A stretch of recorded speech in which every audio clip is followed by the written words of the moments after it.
Hello everyone, welcome back to healthy flavours. నేను మీ సునీత కిరణ్. ఈరోజు నేను మీకోసం ఎన్నో రెసిపీస్లో ఉపయోగపడే కోకోనట్ ఫ్లేక్స్ ఎలా చేసుకోవాలో చూపిస్తున్నానండి. ఇవి పచ్చి కొబ్బరి నుండే చేసుకున్నవి, అప్పటికప్పుడు ఇన్స్టెంట్గా చేసుకునే రెసిపీ.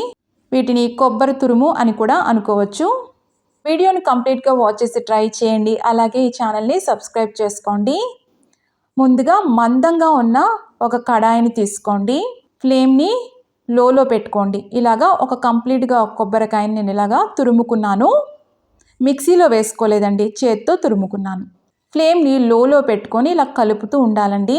చాలా క్విక్గా అయిపోతుంది, పెద్ద ప్రాసెస్ ఏం లేదు. ఇలా డ్రై రోస్ట్ చేసుకోవడమే, కలుపుతూ డ్రై రోస్ట్ చేసుకోవాలి. కాస్త అడుగంటినట్టు ఉంటుంది, కానీ ఏమి ఇబ్బంది లేదు. ఒక 2 నిమిషాలు అయితే అదంతా వచ్చేస్తుంది.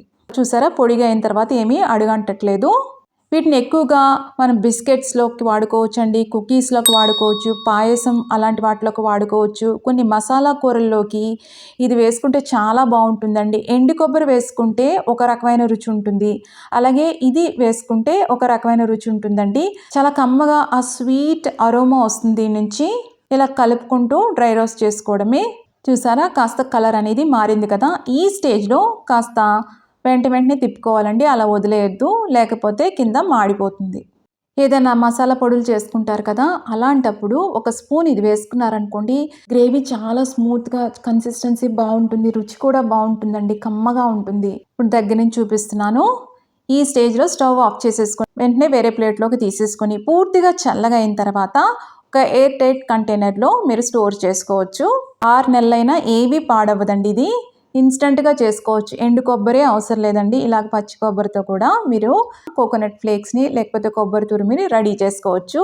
నేను దీన్ని యూస్ చేసి కుకీస్ రెసిపీస్ కూడా చూపిస్తానండి. మీకు ఉపయోగపడుతుందని ఈ రెసిపీ నేను షేర్ చేస్తున్నాను. మీకు నచ్చినట్లయితే లైక్ చేయండి, షేర్ చేయండి. మీరు ట్రై చేసి ఎలా వచ్చిందో కూడా కమెంట్స్లో పెట్టండి. అలాగే ఇలాంటి ఇంట్రెస్టింగ్ రెసిపీస్ కోసం హెల్దీ ఫ్లేవర్స్ ఛానల్ని సబ్స్క్రైబ్ చేసుకోండి. చూసారా ఎంత పొడి పొడిగా వచ్చిందో. మళ్ళీ మరొక ఇంట్రెస్టింగ్ రెసిపీతో మిమ్మల్ని కలుస్తాను. అంతవరకు stay healthy, happy. Thank you.